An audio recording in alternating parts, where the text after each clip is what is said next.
because you have no capacity. When it comes to capacity, parehong bata. Nga akong apo, 10 years old, akong tagaan nag-auto, lami, mo enjoy ba siya? She has no capacity. Hindi pa siya maka-enjoy. Apa niya ay hamtong na, I'll give him or her a car, she enjoys. Mao po ng Kristohanon. Ang Kristohanon nga wa magatubo sa pulong sa Dios cannot have capacity for blessings. And yet so many of us, daghan nato mo yung Ginoo, tagairo ko yung Ginoo. Ang imong gipangayo, ang imo mang gusto, di man ang imo gikinahanglan. There's a big difference between your need and your what? Your want. So many believers today just pray for their want, not their need. What does the Word of God say? God supplies all your needs. Wala ba siya mapakyas o pagpakaon ni mo ng adlaw? Sobra patingali mo gikaon. Wala siya mapakyas. God keeps His word. He provides you everything that you need. Huwag niyo siya mapakyas. Huwag niyo siya mapakyas. Mao na, kini nga itong pagtuon ini, we are in the last days when people embrace Satan's great lie, when they embrace, people would say, well, it is enough to be good. Diba? Ngayon sila, gusto na ni, maayo lang tang tao. I think God will approve me and bring me to heaven because I follow the 10 Commandments. But they ignore the good news. Believe on the Lord Jesus Christ and thou shalt be saved. Now what did I say? During the last judgment, the great white throne judgment, God would tell these people, depart from me, ye cursed, I do not know you. Kining gabuhat ng maayo. Nowadays, most people have wrong priorities in life. Again, because they accept Satan's great lie, cosmic evangelism, with the use of their volition. You know volition. Remember the popular principle? Man is a product of his own decision. Product ka kita sa atong decision. What ay mahimo niya na? Kung sa imong gibuhat, resulta ka sa imong gibuhat. You see? Now, because we are in evil time, we're going back to the time of what? Sodom, the curse of Sodom and Gomorrah. There is evil in society, too much emphasis on sex, promiscuity. So, condoms are introduced in schools. I just said a while ago, that itong mga tinunto nila, so much violence and crime of all sorts, racial prejudice, integrity is a rare thing nowadays. What? People, you know why? You know why? Because people have wrong priorities in life. The emphasis is gold, which means money, money, money, money, money, instead of God. They have wrong emphasis now. Negative people say, this is no longer the time. Di na panahon pa Kristo karon, panahon na sa Alisto. Inantigo na, inalisto. In short, we are seeing moral degeneracy. Today is this is an evil time because the days are evil. Evil is all around us. Satan knows that his end is very, very near and getting closer and closer. But even how evil our time is, still there is a certain power. Not human power, not any power, but this power sustains our world from collapse. And that power is the power of God, the Holy Spirit, which produces joy, peace,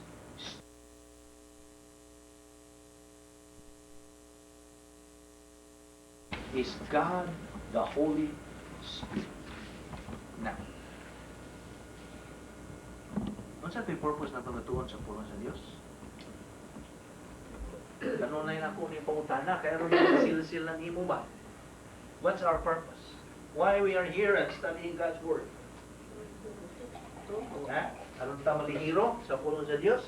Glorify God.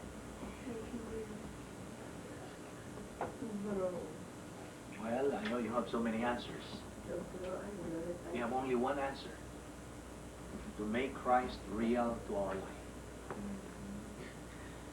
And so we can have the capacity, we will be worthy to love Him. He's worthy of love. He's the most wonderful Lord. And He is supposed to be your best friend. Because if you have a friend, human friend, they fade. But that friend will never fade. He will be a friend forever. He is faithful to you. Unlike any human friend, he may turn unfaithful. So we are not worthy to love somebody we do not know. You cannot love anybody whom you do not know. Right? You have to know who he is, who she is. In order to be worthy then of his or her love, you have to know who or she is first. The same is true with God. How can you love God whom you do not know? You do not even know, you do not even see Him. Magod ang Diyos, ha? Sige man nag-hisgod sila. Diyos! Ana simbahan. May krus ako. God is everywhere. Don't you know that in the age of the church, we do not need a big temple. We do not need a big church as big as the Crystal Cathedral. You're talking of the Crystal Cathedral niya. No. What I mean, what I emphasize is, the temple is who? Ikaw. Every believer is the temple of God, the Holy Spirit. Nasilsil ba na nimo? That you are a temple of the Holy Spirit? Ano sa may purpose nga gihimo kang temple of the Holy Spirit? You know why? You know why? In order that the Lord Jesus Christ can reside in you, being the Shekinah glory. You know the Shekinah glory? Shekinah is in the Old Testament. The Lord Jesus Christ appeared to the Jews.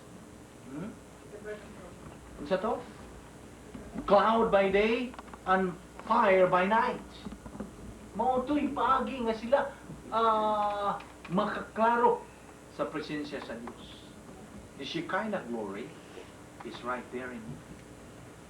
The Lord Jesus Christ resides in you. At the moment you accepted Christ as Lord and Savior, your body, kining mong lawas, became the temple of the Holy Spirit to pave the way for Christ to become your body, the temple of the Shekinah glory. This is the way to learn who God is. So studying God's Word is the only way. Most people today are just on lip service. If you ask them, do you love God? Oh, yes. Just lip service. Now, don't you know that the direction of this country, direction of any country, direction of this world, it says in the principle, as go the believers, so goes the nation. Kung ang usa ka nasod, negatibo, majority ang mga tao are negative to the Word of God, na ay pamtang sa Diyos. Most people, the believers today, don't care about the Bible. They let their Bibles dusted in their bookshelves. At ang mga Bible, klaro bagyo sa sala. Lambi kayong purma. Clean Bible. Clean Bible. Pananguban ko, naras bookshelves, gipang kukupa na. Some Bibles are placed in conspicuous places, cleaned, and nobody dares to open. That's why believers are losers. But God's purpose is that God's plan and purpose is that all believers should become winners. In this world, there are only two kinds of believers. the losers and the winners. Now you have a choice. Your volition, big V again, is in between. Gusto ba kang ma-loser? Gusto ba kang ma-winner? But God's word says in Philippians 4:13, I can do all things through Christ which strengtheneth me. Now, I remember this Latin word, fortis fortuna iubat. Fortune favors the brave. Fortune favors the brave. Now, you cannot be brave as a believer. You cannot be courageous to face any kind of obstacle in life. You cannot unless you have the power of the Holy Spirit. Morning power of the Holy Spirit, tagyod mo'y Yahweh ni tanan. Yes, because it is God's will that every believer become a winner while on earth. So that by his being a winner, Christian, he will qualify to be rich when he goes to heaven. Kabubuton sa Dios kang matag magtotoo, mahimong mananaog. But di man tanan mahimong mananaog because of their volition. But God says, while you are in doctrine, use it, because I keep my word. If you believe in my word, you'll become a winner. So, my word is, no retreat, no surrender. Why atrasay? Why urungay? Why daganay? Because Philippians 4:13 says, I can do all things through Christ, which strengtheneth me. Now, unsa to atong punto last time about how to do the right thing. We have said that God's plan for your life is exclusively tailored for you. Iya ra gyud nang giandam para nimo. Now, the points of doctrine here is, a wrong thing done in the wrong way is wrong. A right thing done in the wrong way is what? Wrong. Wrong. A wrong thing done in the right way, wrong. Unsa ra man imong right? Right. Only the right thing done in the right way is right. So, God's way is, for unbelievers today is, you must be born again. Regeneration. Because unless you are born again, you cannot see the kingdom of God. May pulong na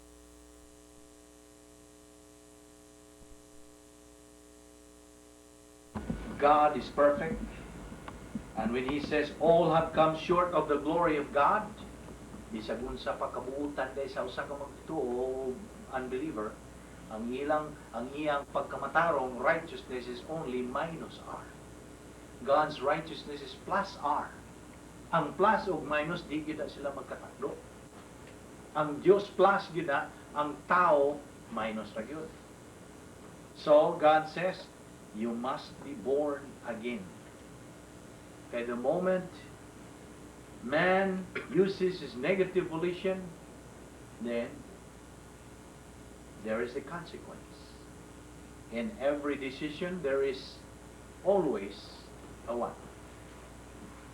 A consequence, you see. Now, don't you know that our volition is the authority? Sa lista sa mga authorities, upat man eh. Volition. The divine institutions, volition is number 1. Number 2 is marriage. Number 3 is family. Number 4 is nations. Number 1 is authority. See? Tanawa ang authority, nining upat. Authority nimo imong volition. Mo ni primero gyud imong respetahan. Unta. Kay kanang volition ang gihatag sa Dios, iyan ang gihatag nimo aron magamit nimo so you can use it. See? So, the other 3 authorities will be in trouble if at the start wrong na ka. Ang imong volition. Now, of course, decision comes from your volition, right? Mm. So every time you hear the word of God and you say no, then you know the consequence. But if you say yes to God, volition, imong girespetan ang imong authority sa imong volition. Now remember, every authority naagyunay gidala nga responsibility. Naagyunay responsibility. Mao ni ang akong ipakita nimo, just to show you this. Volition. This is your volition, okay? There is positive and there is negative. This is volition. Positive and negative. And above your V is the authority. And then inside this is your responsibility. Did you see that? Positive, negative. Now, I'll show you this. A little illustration of this. God says, you must be born again. So that is the stimulus. That's the stimulus. The cross stands for salvation. Okay? Now, below this is your volition, the positive and negative. Okay? Now, you watch this. After stimulus is the response. Ang imong tubag. And after response is the result. You follow this. The stimulus is believe on the Lord Jesus Christ and thou shalt be saved. Acts 16:31. When you hear that gospel, that's the gospel, and you use your positive volition by accepting Christ as Lord, you appropriate Christ for salvation. Okay? That's your response. Because you use your positive volition, you said, yes. That's your response. Okay. You know what's the result? The result is you have eternal life. That's the result. Here is the negative. When you say no, you reject.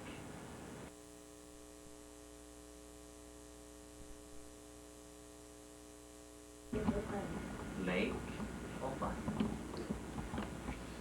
Moro gud na. Tanawa ang volition nimo. It's your volition that determines. Giagad lang ka. The stimulus is there. The gospel. Believe on the Lord Jesus Christ and thou shalt be saved.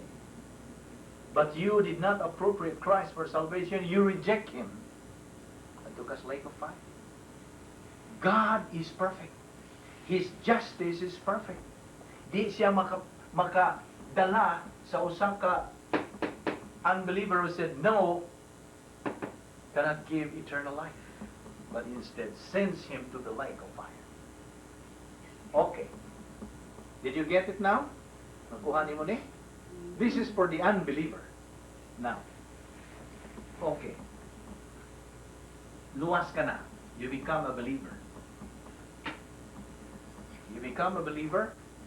Here comes the Word of God. The stimulus is the Word of God.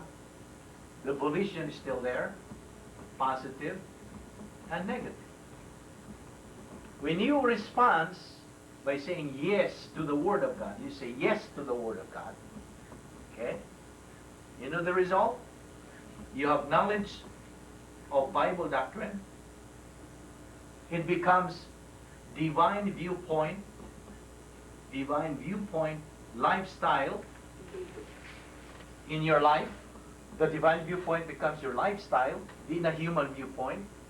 And then the result is divine good. Gold, silver, precious stones.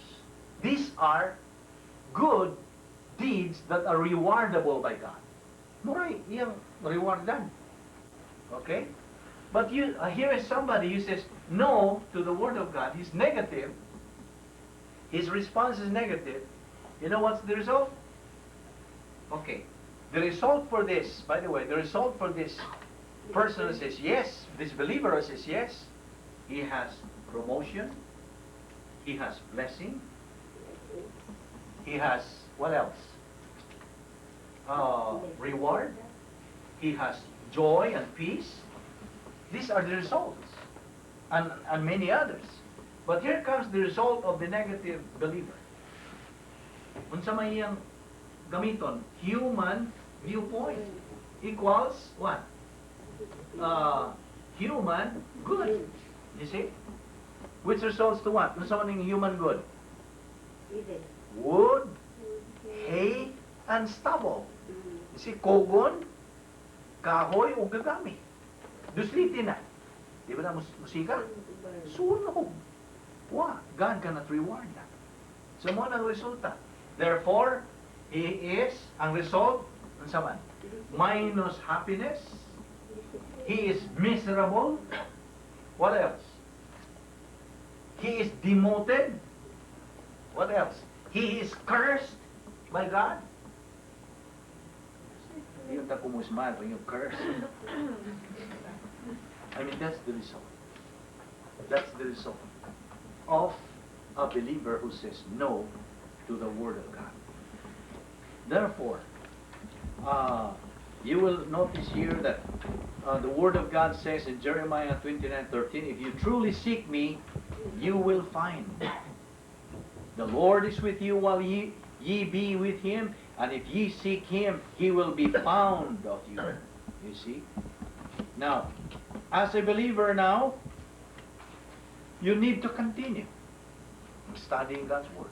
Do not stop, because when you stop, there is again void thing. There is a tendency na kung ikaw muhunong sa pagtuon sa pulong sa Diyos. I'm not scaring you. Di mo to, I have no right.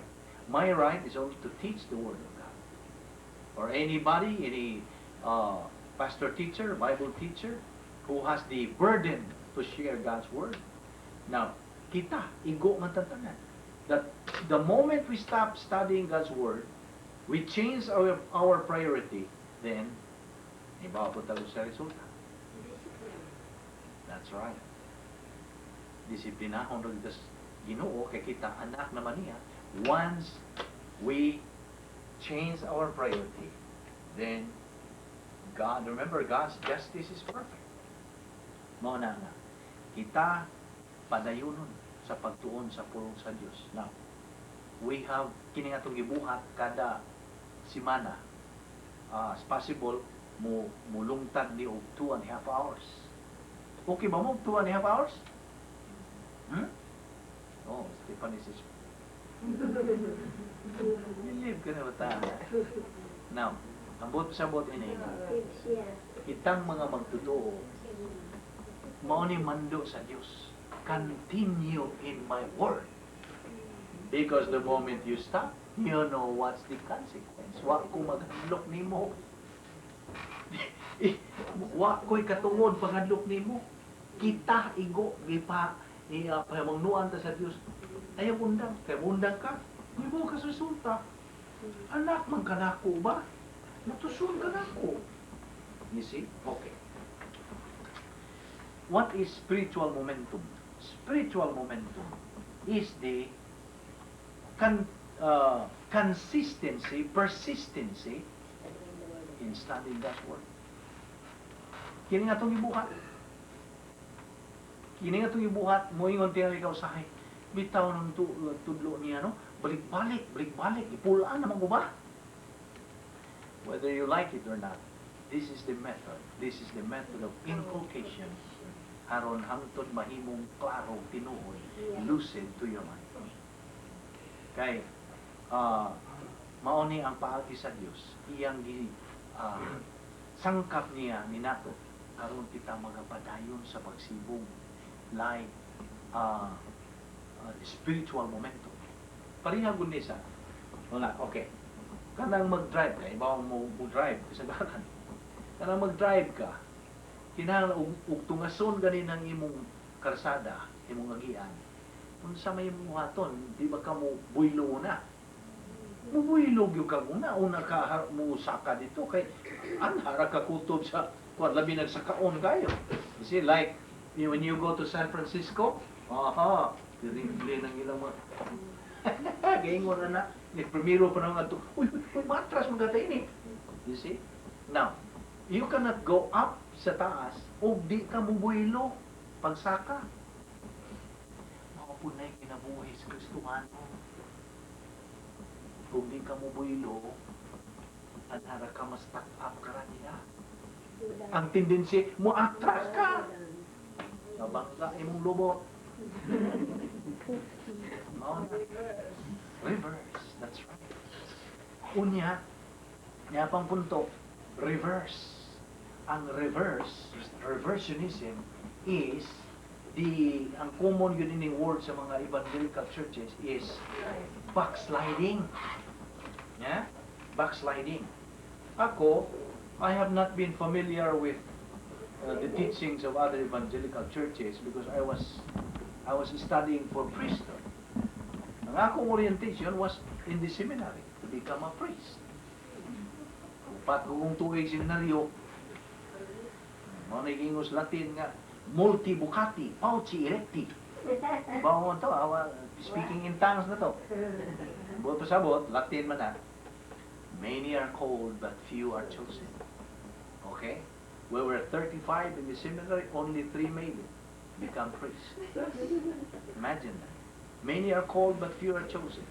So ang akong orientation is not from evangelical churches, which some of you have been exposed to evangelical churches teaching. No? So, ang akong makuha ra gyud kanang mga word nga mga like backsliding. That's very common in many evangelical churches.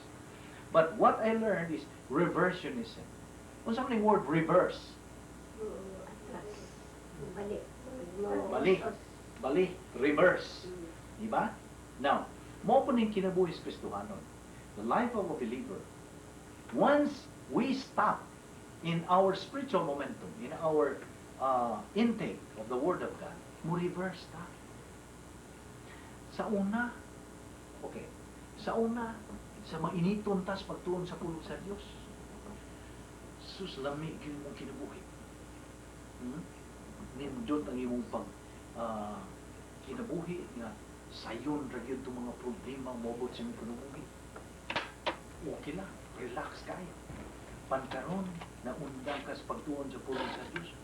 Mura man kang tarantar na dali lang may lang mga problema, tarantar ka naman. You see?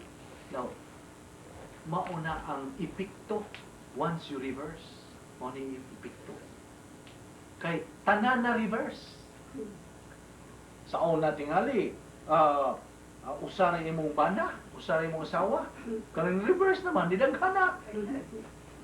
No, I'm just exaggerating sometimes, but this is the point. Nga, mo reverse na ang tanan ba?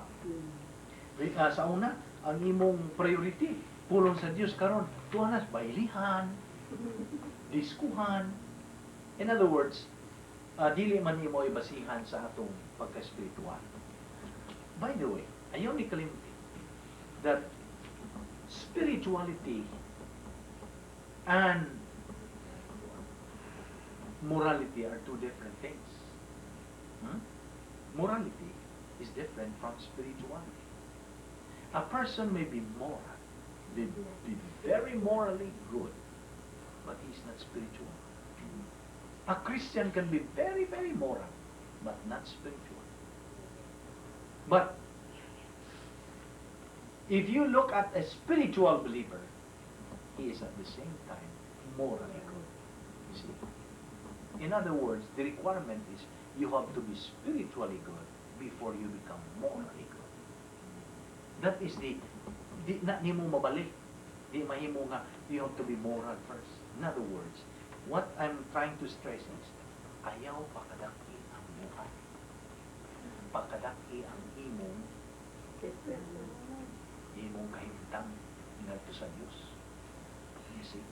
Mo nang emphasis karon kinahanglan unta nga masilsil sa mga fellow believers nato na spirituality is only by feeling of the Holy Spirit. Feeling of the Holy Spirit. You know, since we have doctrine, makadungog gani ko mga unsa dihang mga wali des TV unsa ba diha, I can easily detect that this certain pastor, this certain minister who is preaching is not doctrinal. Dali ay ka magkamatlon. Discernment. And that is the Holy Spirit's power na